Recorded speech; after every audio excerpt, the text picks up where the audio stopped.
Hebrews 11, starting in verse 23. It says, "By faith, Moses, when he was born, was hidden for 3 months by his parents, because they saw that the child was beautiful, and they were not afraid of the king's edict.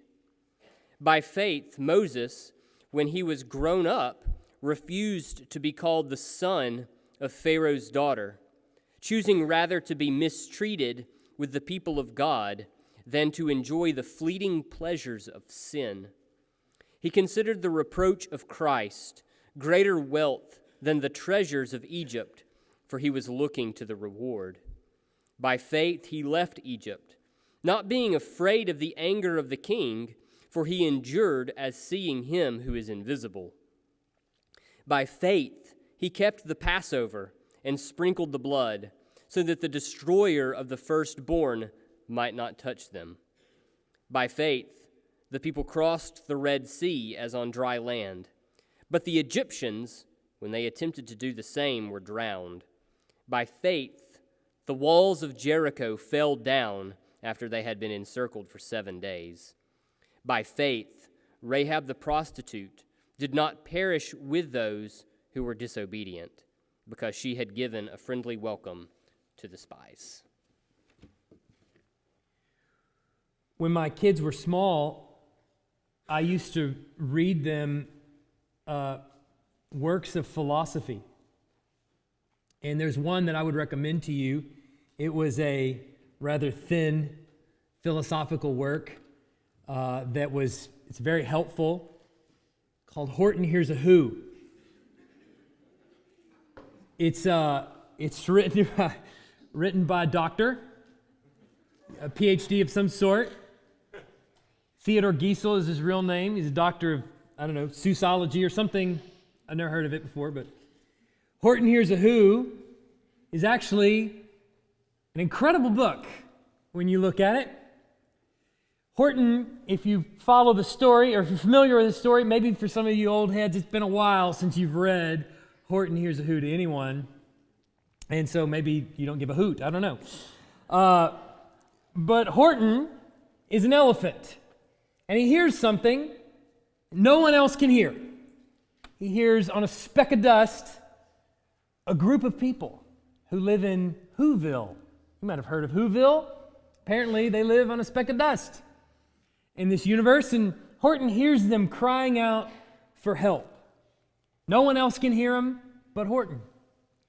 And in his hearing them, he seeks to rescue them in their situation of despair and get their speck of dust to safety and security. While all the people around him call him names, they tie him up, they threaten his life, especially that evil kangaroo woman and the Wickersham brothers, evil and mean to Horton.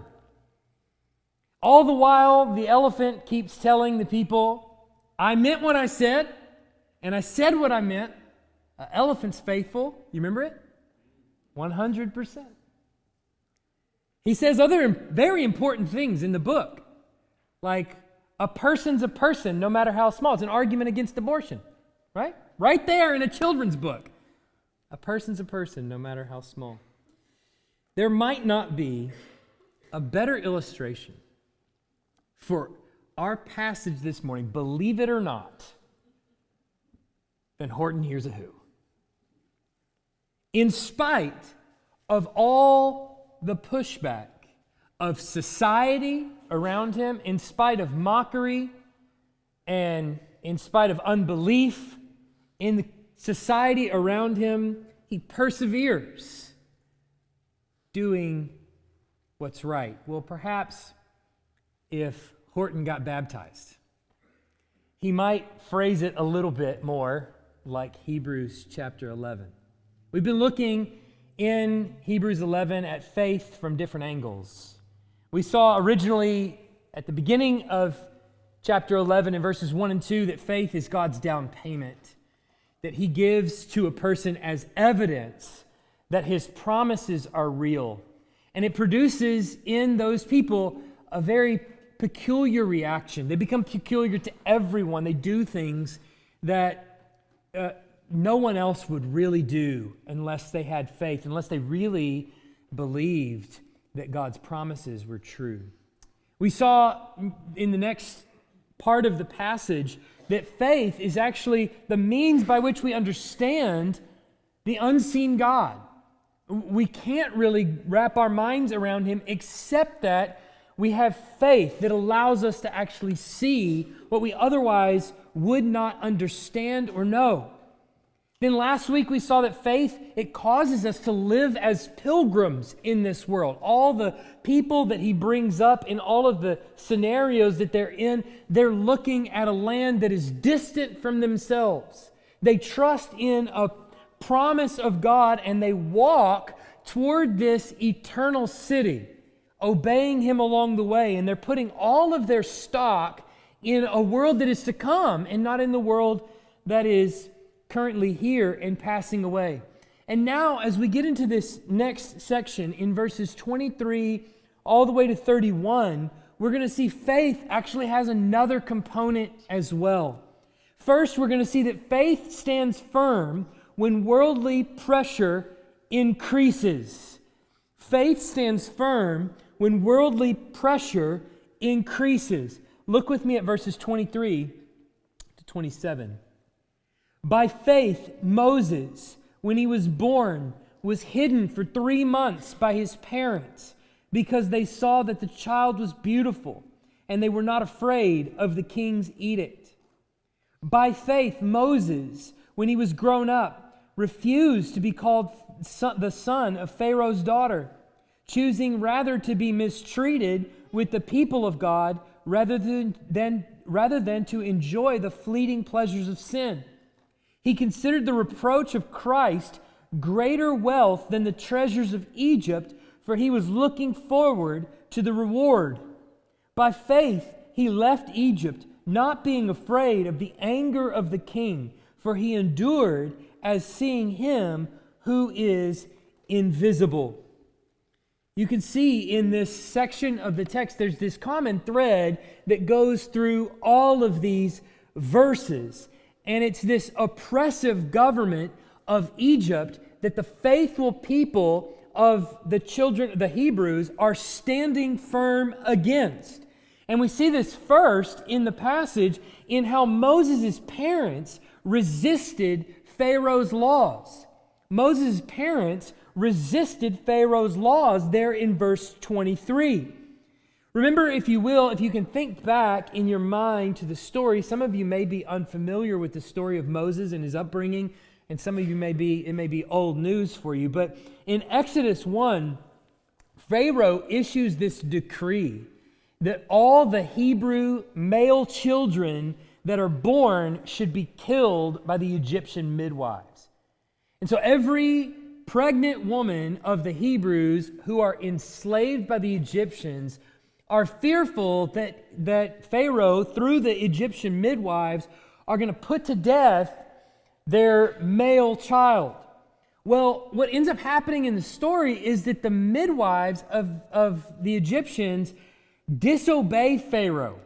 And the text makes very clear they disobeyed Pharaoh because they feared God. They were more concerned with what God had to say about the value of human life than what Pharaoh had to say about it, and so they disobeyed, and they feared because they feared God. But then when they were confronted by Pharaoh, because no male children of the Hebrews was dying, he brings the midwives to himself, and he asks them, "What's going on?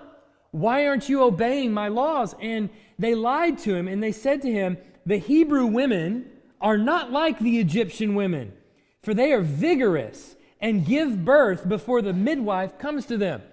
So we grew up in the lap of luxury and we're sort of sissies, but these Hebrew women, they just catch the baby on their own. And we can't even get there, and then all of a sudden there's a living child. So Pharaoh then takes the edict that he's given to the midwives and he turns it over to the culture at large. And so he just tells anyone that if you ever see a Hebrew woman that has a male child, you have my permission to take the male child and just drown him in the Nile. Which seems incredibly barbaric, doesn't it? But Moses' parents, when Moses was born, not only had the baby in the quiet, but they hid him for the first 3 months of his life. And then his mother, in probably what would have been the hardest thing imaginable, took her baby, placed him in a basket, and floated him down the river to safety.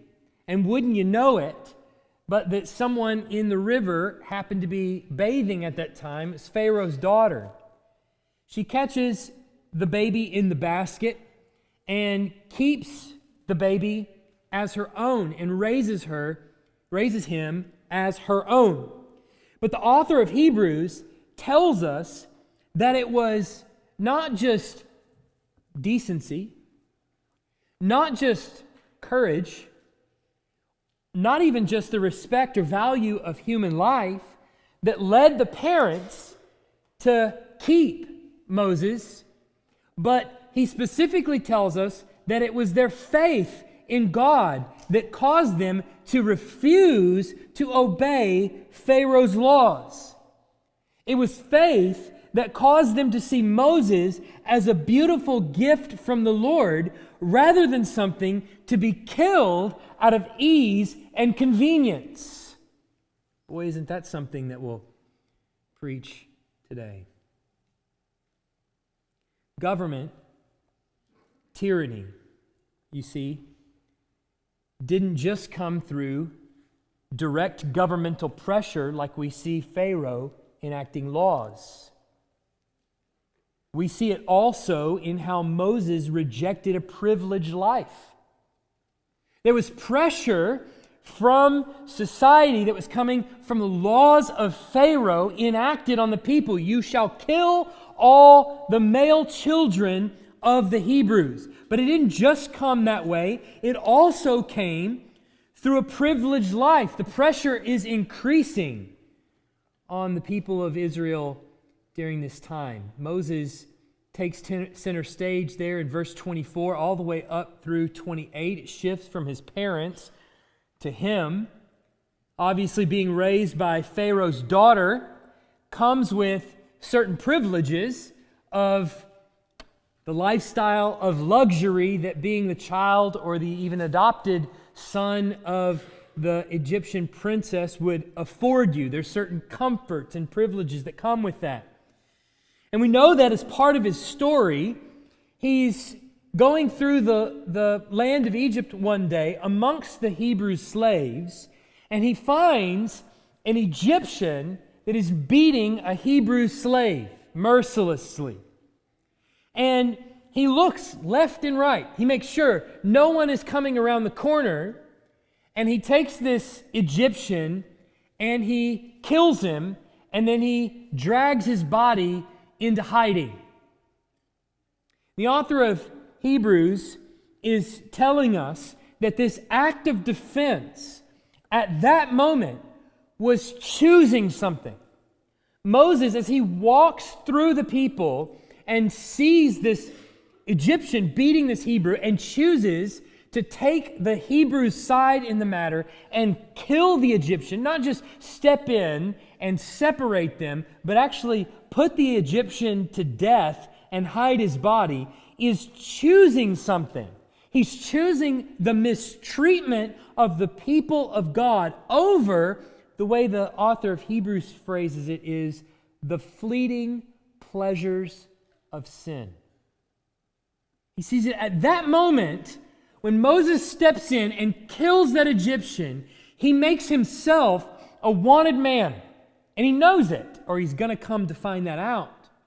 And at that moment, he is choosing to side with those who are enslaved over the people who are in charge and in command. And nobody feels that more than he does. Living in the princess's house, having direct access to Pharaoh himself, and probably an inheritance of some kind in the years to come, power, money, prestige, fame, all kinds of acclaim are absolutely his if he wants it. And in that moment, he takes the side of an enslaved people rather than what the author of Hebrews says, the fleeting pleasures of sin. And by that, I think he means the life of luxury and indulgence that came with the high position as the son of the princess. But even more, if you look in verse 26, the author of Hebrews goes one step further by saying it this way. He considered the reproach of Christ greater wealth than the treasures of Egypt, for he was looking to the reward. So he says Moses made a choice in that moment, and it wasn't just a choice of an enslaved people over a people in a position of power. He made a choice for the sake of Christ rather than the treasures of Egypt, which seems like a very peculiar phrase because Moses, by all accounts, didn't know the name Jesus. What did he know? He knew the stories of the Hebrew people. He knew the promises that awaited the Hebrew people. He knew what God had told them he was going to bring to pass. Remember, Moses is the one writing this story. What he knows is what God is planning to do, or at least the stories of what God is planning to do. And what the author of Hebrews is making plain to us is that he chose the story of the one true God of the Hebrews rather than the multitude of stories of the pantheon of small g gods of the Egyptians. At that moment, he's making many choices. He's not just choosing the side of the enslaved over the master. He's choosing all that comes with the enslaved people.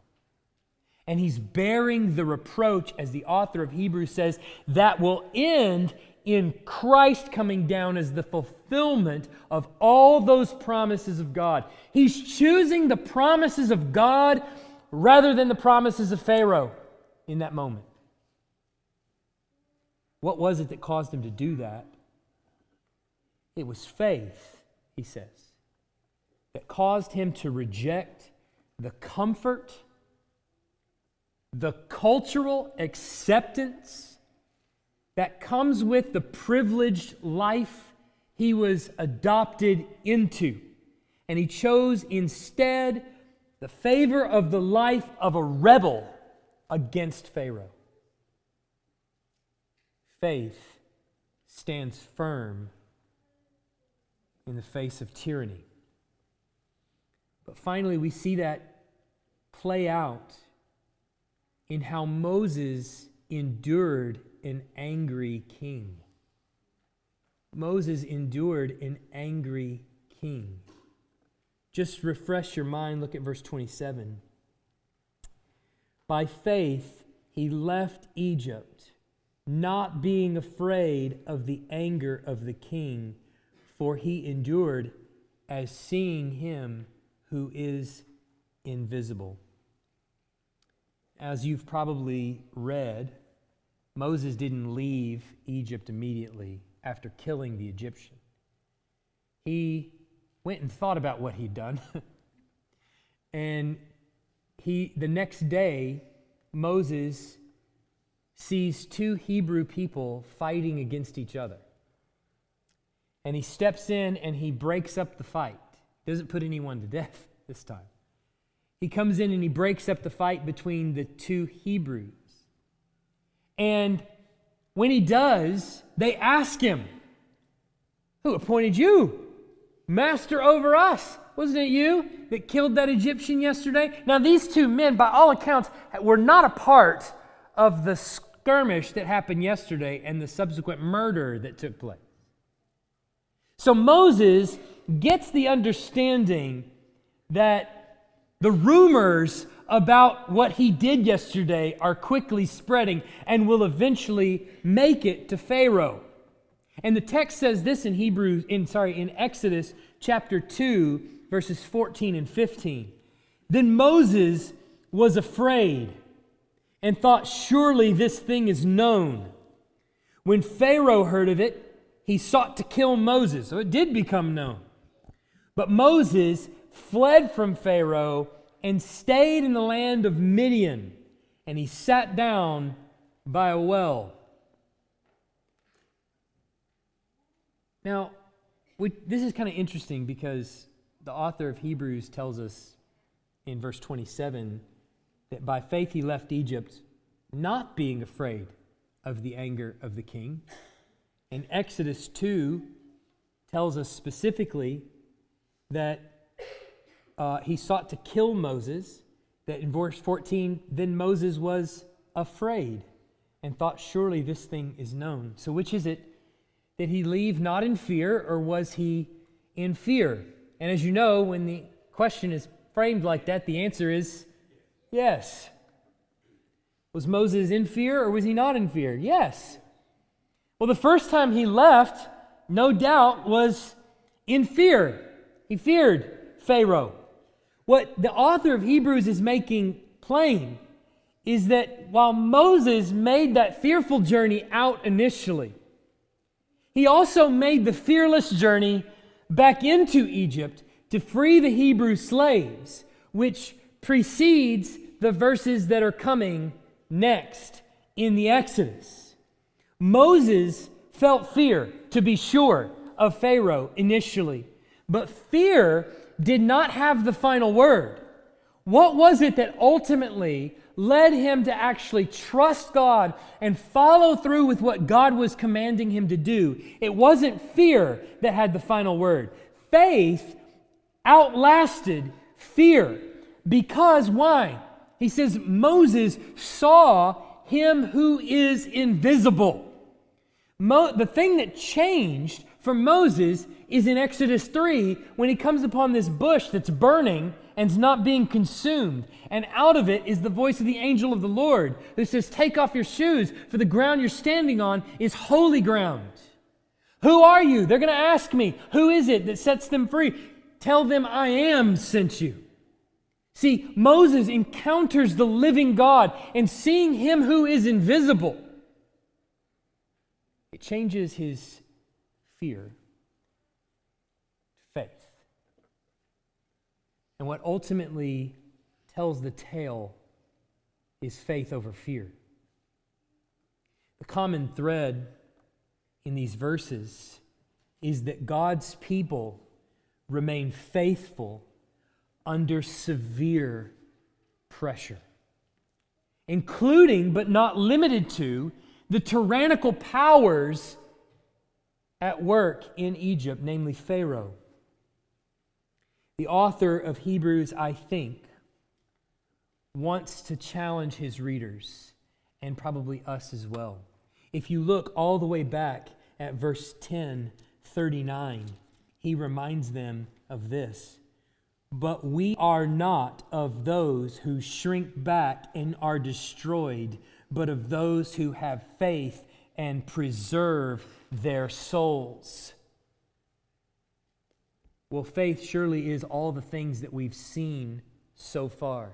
It is a pilgrimage that causes us to set our eyes on an eternal destination and give up a lot of things that we could have in the here and now. But faith is not least of which that which causes us to face incredible and surmounting pressure with courage, knowing that even if I die, I would rather die a slave in this world than live with pleasures in it, because I know what the world to come has to offer me. This is just an urgent a message for today's church, I think, as ever. governmental powers can and do reach far beyond their God-ordained roles. They enforce policies on you and I that are patently false and blatantly in defiance of God's law. You can look no further than China's one-child policy as an example of such an overreach and blatant defiance of God's law. Killing of children that are beyond one child per family. In these cases, where the government steps beyond its boundaries and overreaches not only in your life, but steps on God's law and defies it, in these cases, what the Bible is telling you is that faith requires us, not asks us, not says, maybe you should consider, but requires us to not submit to its tyranny. Because to do so would be to say that the authority of tyrannical government supersedes God's authority. You can see this in the Hebrew wives who are having children. They don't give it a second thought to say, maybe we should obey Pharaoh's law. It is the law, after all. Shouldn't we submit to the governing authorities? Now, to be clear, the Bible is going to place a high bar on rejecting governmental authority. It's going to tell you, submit to the government, which is incredibly uncomfortable, I admit. And especially in the day where the Roman government is on top of the church, for an author of the New Testament scriptures to say, submit to the government, he's talking about Rome, which is incredibly evil in many respects. At the same time, the Bible is also going to draw a very clear line when that government oversteps its boundaries and starts treading on God's law, telling you things are right that are clearly wrong. It requires you to not submit to governing authority. But in the story, that's not all that Pharaoh does. Pharaoh doesn't just write a law and expect it to be followed. When the Egyptian midwives disobey, he turns to society as a whole. And he says to the rest of society, this is right, do it. And do you notice something about Egypt?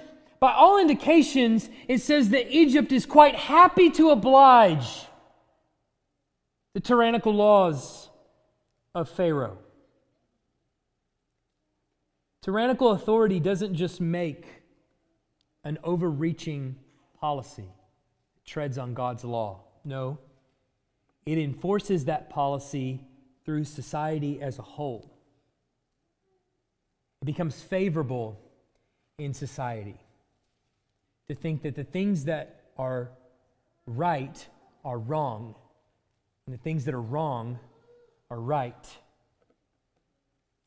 And when he unleashes this edict across Egypt,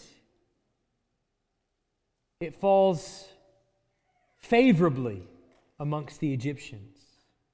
And before long, as a rule, you eventually get what we have in our own society. Men can use women's bathrooms. Women can use men's bathrooms. And then before long, when you speak out against it, you become the rebel. You become the crazy one.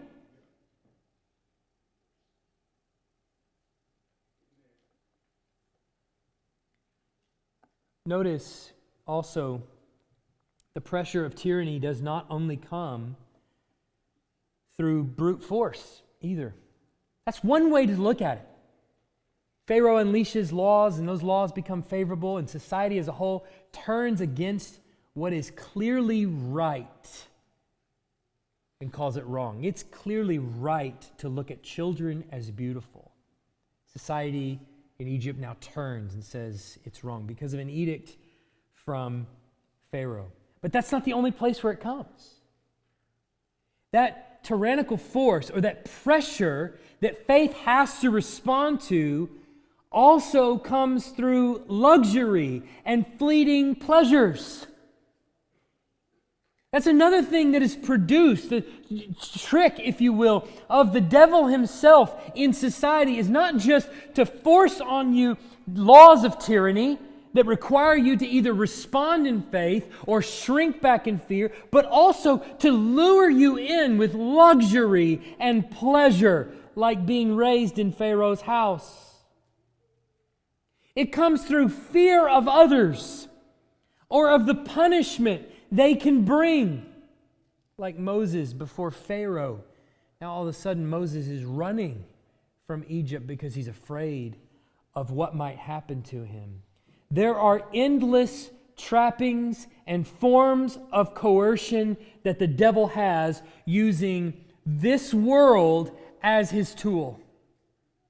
It might come through laws, it might come through luxury, it might come through pleasures, it might come through peace and prosperity, it might come through a whole host of means. It might come through even rejection, pity parties. It can come through a number of different means where you start to see, if you're not careful, that you are bending your knee to this world. Constantly, it's luring you in, asking you to take one more bite. The author's concern is not that we become angry activists in the world, that we go picket every election or anything like that. That's not what he's getting at. It's that we remain faithful disciples even when faithfulness costs you dearly. That's the point. Where in this world is faith going to really cost you?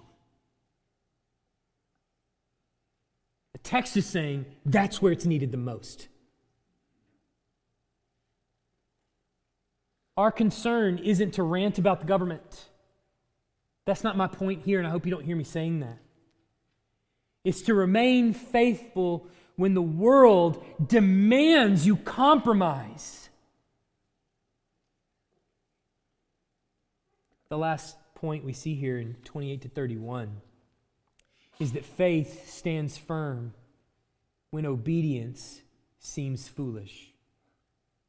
Faith stands firm when obedience seems foolish. Look at verse 28 to 31. By faith, he kept the Passover and sprinkled the blood so that the destroyer of the firstborn might not touch them.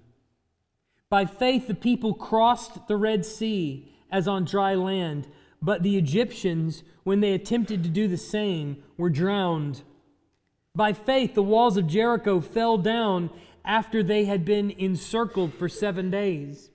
By faith, Rahab the prostitute did not perish with those who were disobedient because she had given a friendly welcome to the spies. So he kind of goes sort of rapid fire through a lot of stories that happen after, in the immediate aftermath of Moses leading the people out of Egypt. And each of these historical acts of obedience that he goes through that are won by Moses and various other people, as he kind of lists them here, were not only strange, but they required an unbelievable amount of faith in the face of unbelievable tasks. Obedience, in other words, in these passages with these particular people seemed foolish. It seemed downright stupid, if I might put a fine point on it. Think about it for just a second. This seems to be his point in starting with the Passover, the 10th plague. The angel of death is going to pass through the land of Egypt, and he's going to take the firstborn of every household, the firstborn male of every household, essentially robbing them of their king. And the protection for the people of Israel was not pick up and run now as fast as you possibly can. Get out of Dodge. No, the plan was take a lamb and slaughter it and take the blood of the lamb and smear it on the doorpost. Imagine how that plan went over in all of Israel. Okay, hear me out on this. Angel of death is going to come through and kill all the firstborn males of every household. Here's what I want you to do in order to protect yourself. Kill a lamb and smear its blood on the doorpost. What does that have to do with protecting our firstborn son? Well, it seems like nothing. It seems like they're disconnected. On this side of the cross, we can see the imagery that God is using through the Passover. But at the time, you're telling me this is going to work? Why wouldn't I just take my family and run as fast as I possibly can out of the reach of the angel of death? It seems as though faith is leading them to take God at His word and do something that seems very foolish in order to save Moses' family and all the families in Israel. But then the next thing he lists here is the Red Sea, which is another kind of terror. And we normally think about the Red Sea as Pharaoh's army is approaching and they're in danger and they cross the Red Sea and they get on the other side and the water crushes around Pharaoh's army. But he kind of highlights a little bit different bit of the story here, doesn't he? They walk through the water.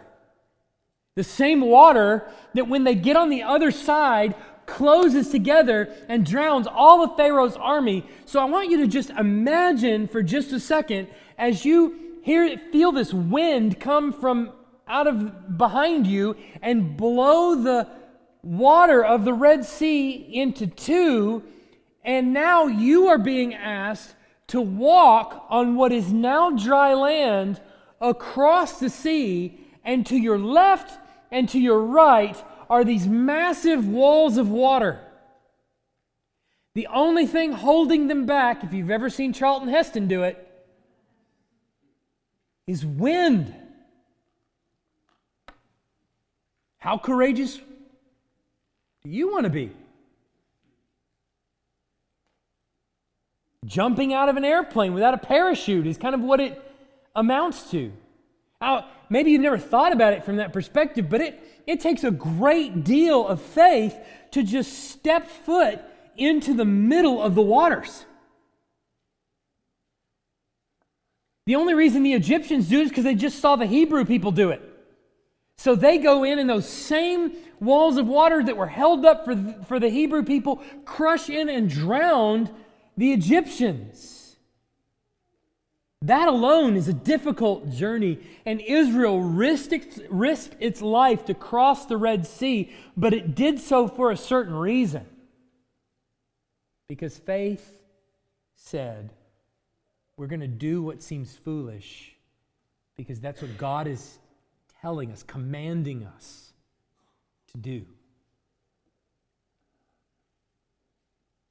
The next is Jericho, which is also really strange. They come upon the city of Jericho, which has these massive walls that had been heretofore impenetrable. It was a great defense in that day. And here's the plan. Having destroyed the previous city, after ransacking it, you're going to come up to Jericho, and instead of marching in and trying to dismantle these walls, you're going to march around them every day for 6 days, just one time. On the seventh day, you're going to march around it 7 times. That's step 2. Step 3, after you get around it the 7th time, then you're going to yell really loud, and you're going to blow a ram's horn as loud as you possibly can. That's not exactly something that General Patton would come up with, is it? That hardly even qualifies as a battle plan. It's unorthodox, to say the least. But what does Israel do when they get up to the city of Jericho? They march around it 6 times. On the 7th day, they march around it 7 times. They yell really loud and they blow the horn. And as we know the song, the walls come tumbling down, right? And they go in and ransack the city with this very unorthodox battle plan. And finally, the story is of Rahab, who was a resident of the city of Jericho. And when the spies went in to look at the city and to see what was there, she risked her own life to hide them in the flax in the roof.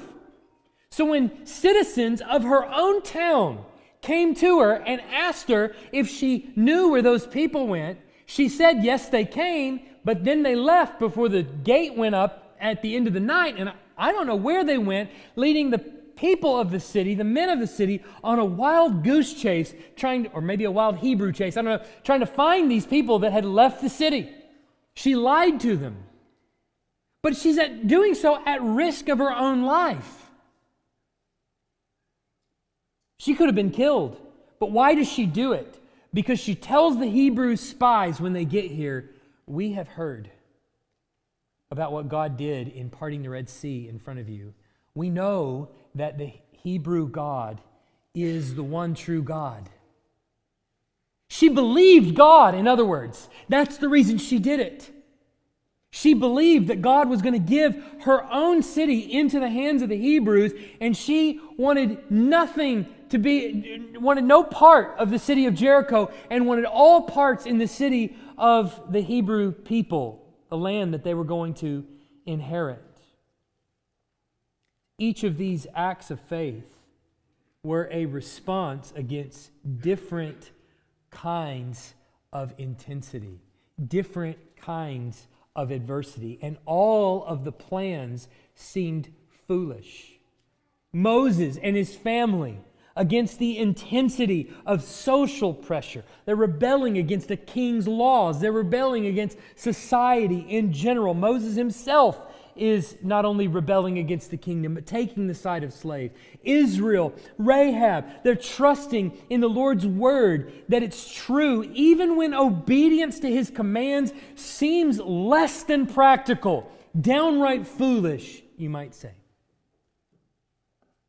You understand the point that the author of Hebrews is making is that today, no less faith is required of you. That is what faith actually is. I've got a lot of promises that I know we could all recite in the Scriptures. Jesus is going to return one day. That seems crazy. That the clouds are going to open up. And on the throne is going to be the Lamb, standing as though slain, returning for his own. That seems wild to me.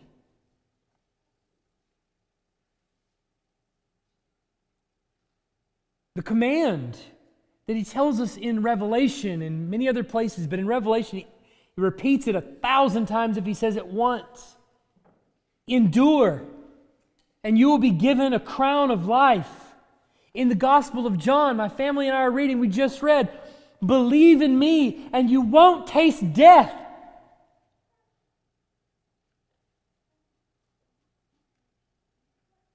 These promises, they seem outlandish. And to participate in the reward of those promises actually means something. That if I want those rewards, if I want for when Jesus comes back, for that to be a happy day for me, faith is required, and faith actually means something. It means a rejection of the sinful trappings and luxuries of the world that your neighbors happily indulge in. And while they indulge, you're going to look at them and nothing bad's going to happen to them. And you're going to think, well, here they are, not giving any cares about who they offend or who they please or what kind of life they live. And what's the result? They got more money than I got. They got a better house. Their children might even be better behaved. Hope not, but maybe. They've got a swimming pool. They know people. They're well connected. They seem to get whatever they want. And here I am, living in such a way that I'm rejecting all these things that are, trappings and luxuries and things like that. And what do I get for it? Why is it that someone who lives completely reckless lives until they're 90, and a guy who's a pastor of a church dies of colon cancer at 41? Doesn't seem right.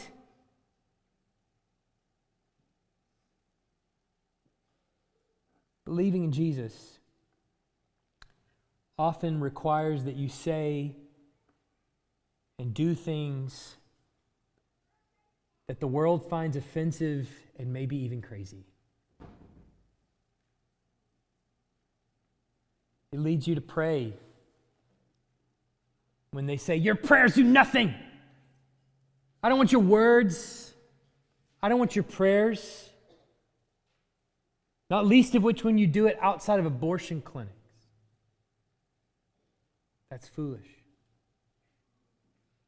It will lead you to refuse to accept any other kind of marriage than the one God intended.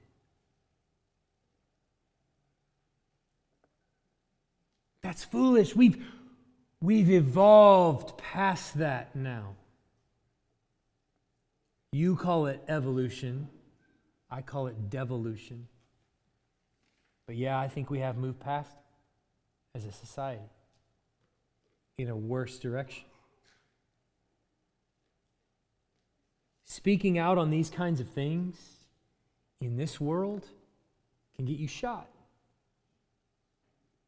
Teaching biblical truth, especially if your voice gets loud enough, and if culture is paying attention enough, can get you killed.